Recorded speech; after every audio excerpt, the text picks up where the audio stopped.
بسم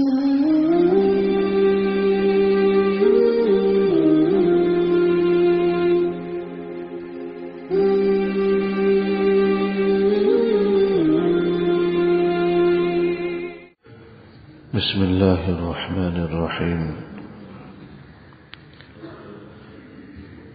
وعن أبي هريرة رضي الله تعالى عنه قال: قال رسول الله صلى الله عليه وسلم: إن الإيمان لا يأرز إلى المدينة كما تأرز الحية إلى جحرها.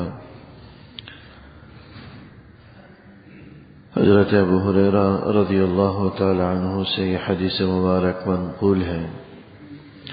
160ویں یہ حدیث ہے. حضور نبی اکرم صلی اللہ علیہ وسلم کے ارشاد گرامی نقل فرماتے ہیں کہ ایمان مدینے میں اس طرح سمٹ آئے گا، اس طرح سمٹ کر جمع ہو جائے گا جیسا کہ سانپ اپنے بل کی طرف تیزی کے ساتھ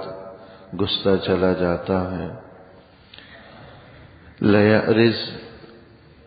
اس کا معنی آتا ہے سمٹ جانا، سکڑ جانا. یہ حضور نبی اکرم صلی اللہ علیہ وسلم یا تو بالکل ابتدائی زمانے کا حال بیان فرما رہے ہیں یا قرب قیامت کا حال بیان فرما رہے ہیں کہ ایمان مدینے میں اس طرح سمٹ جائے گا کہ جس طرح سانپ اپنے بل کی طرف تیزی کے ساتھ سمٹ کر چلتا ہے اور تیزی کے ساتھ اپنے بل میں جا گھستا کہ جب وہ کوئی خوف دیکھتا ہے، کسی دشمن کو دیکھتا ہے تو انتہائی تیز رفتاری کے ساتھ وہ اپنے بل کی طرف جاتا ہے اور پھر بل میں گھس کر باہر نہیں نکلتا. ایسے ہی قرب قیامت کے وقت ایمان مدینے میں سکڑ جائے گا، سمٹ جائے گا. اس جملے کا ایک مطلب تو مدینے کی فضیلت بیان کرنا مقصد بھی ہو سکتا ہے، مدینہ منورہ کی، کہ اگر دنیا کہیں میں اسلام اور ایمان ناپید بھی ہو جائے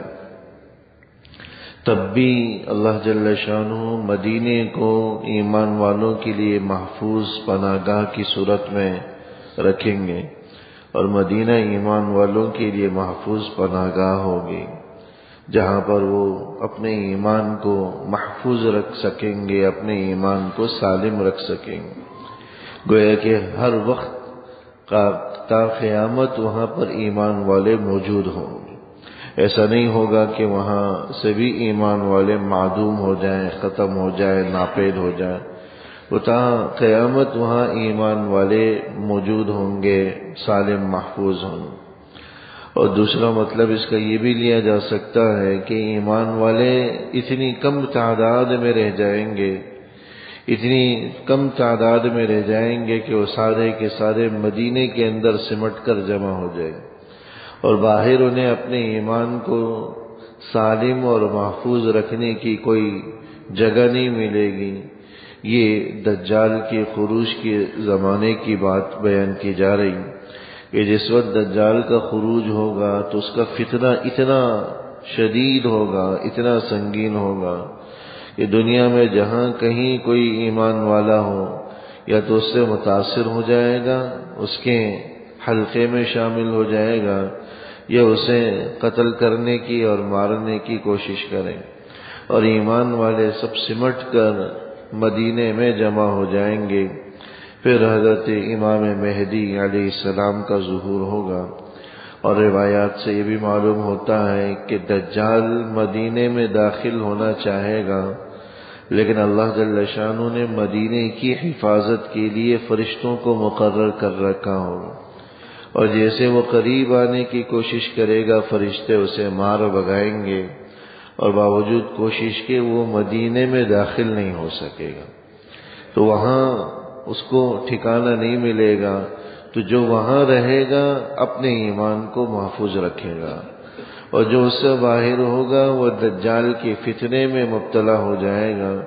اور دجال کا فتنہ کتنا بڑا ہے یہ ہم میں سے تقریباً سبھی کو معلوم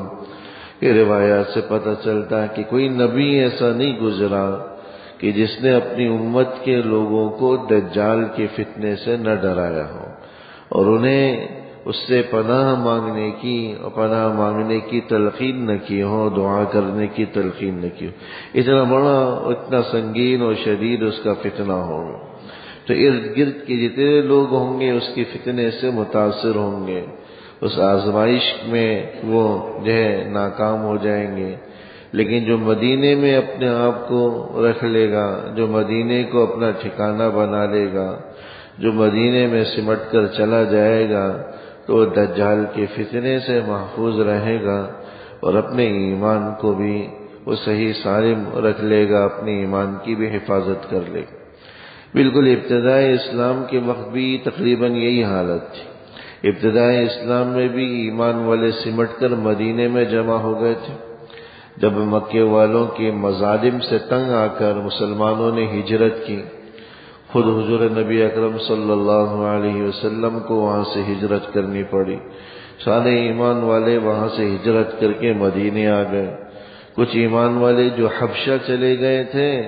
وہ بھی حبشے سے واپس ہجرت کر کے مدینے میں آ گئے، اور ایمان والے سارے کے سارے سمٹ کر مدینے میں آ گئے۔ مدینے نے ان کو پناہ فراہم کی، ٹھکانہ فراہم کی۔ پھر اللہ جل شانہ نے اپنے فضل سے ایمان کو جو ہے نشر و اشاعت اور ایمان کے پھیلنے کی توفیق عطا فرمائی۔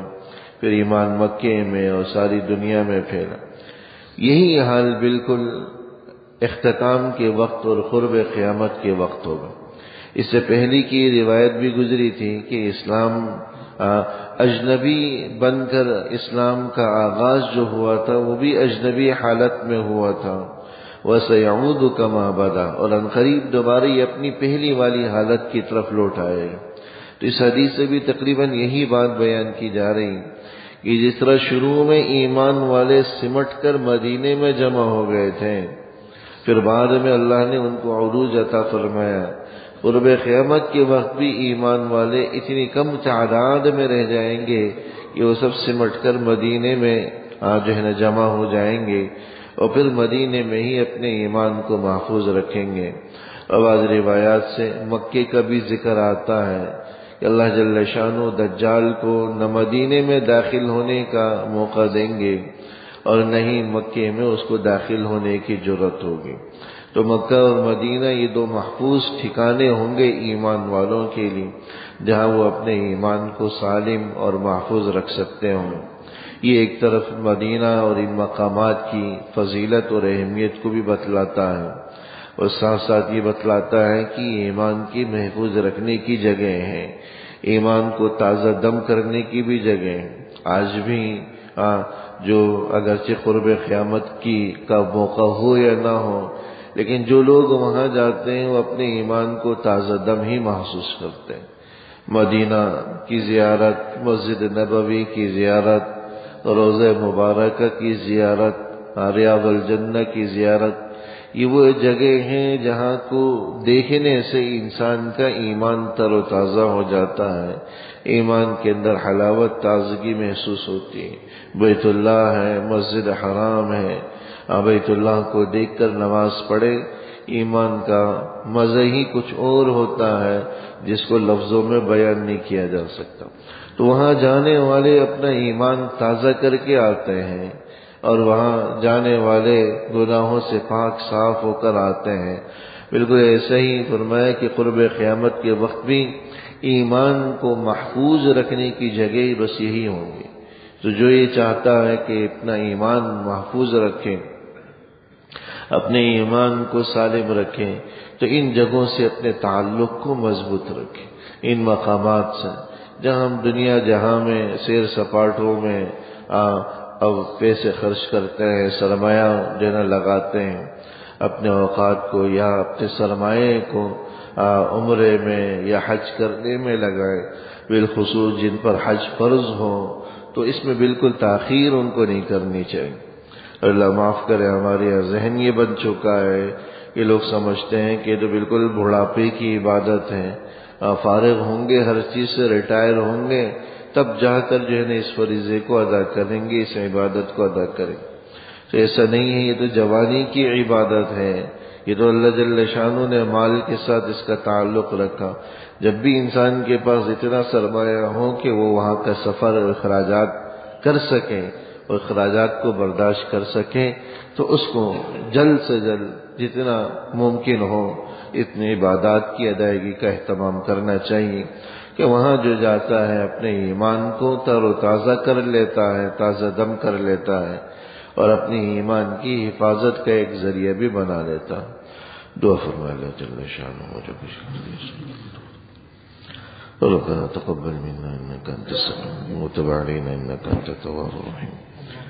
وصلى الله تعالى على خير خلقه محمد وآله وصحبه اجمعين آمين برحمتك يا رحمن